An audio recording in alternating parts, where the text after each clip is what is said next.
Cześć, witam Was w kolejnym filmie na kanale Orchideli. Dzisiaj mega delikatne, przepyszne ciasto drożdżowe z rabarbarem.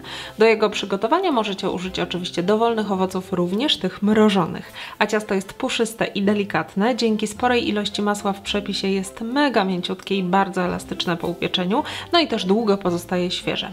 Co ważne dla tych, którzy nie przepadają za smakiem drożdży, dzięki podwójnemu wyrastaniu drożdże w cieście są praktycznie niewyczuwalne. A przy tym jest naprawdę proste w przygotowaniu.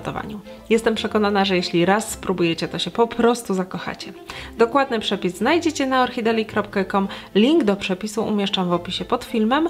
Nowych widzów zachęcam do zasubskrybowania kanału. Pamiętajcie, że dzięki naciśnięciu dzwoneczka powiadomień będziecie dostawali informacje o nowych przepisach. Po więcej zapraszam na mojego Facebooka, Instagrama, TikToka i Snapchata. No i oczywiście czekam na łapkę w górę od fanów ciast drożdżowych. 25 g świeżych drożdży rozkruszamy do miski i zasypujemy 1 łyżką cukru. Drożdże świeże można zastąpić opakowaniem drożdży suszonych, a te po prostu dodajemy do mąki razem z resztą składników. Następnie dolewamy pół szklanki ciepłego mleka i całość mieszamy. Dosypujemy jeszcze 2 łyżki mąki, mieszamy ponownie i odstawiamy w ciepłe miejsce na 10-15 minut, bądź do chwili, gdy rozczyn podwoi objętość. Do dużej miski bądź misy miksera przesiewamy 4 szklanki mąki pszennej typu 500-550 i dodajemy pół szklanki ciepłego mleka.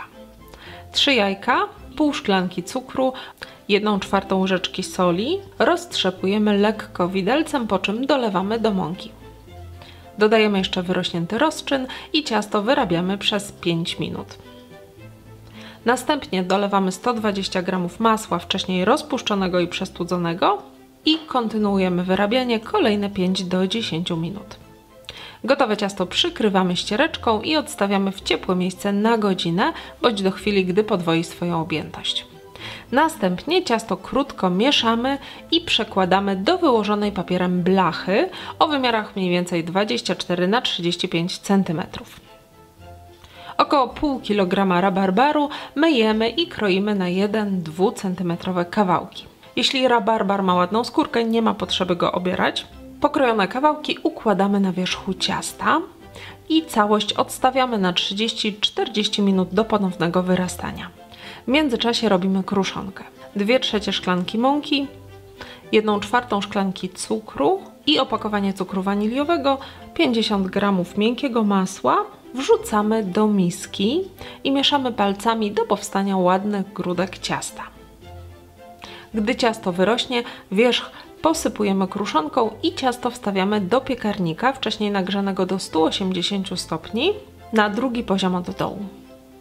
Ciasto pieczemy przez 45 minut bądź do suchego patyczka, a po upieczeniu od razu wyjmujemy z piekarnika i powoli studzimy. Smacznego!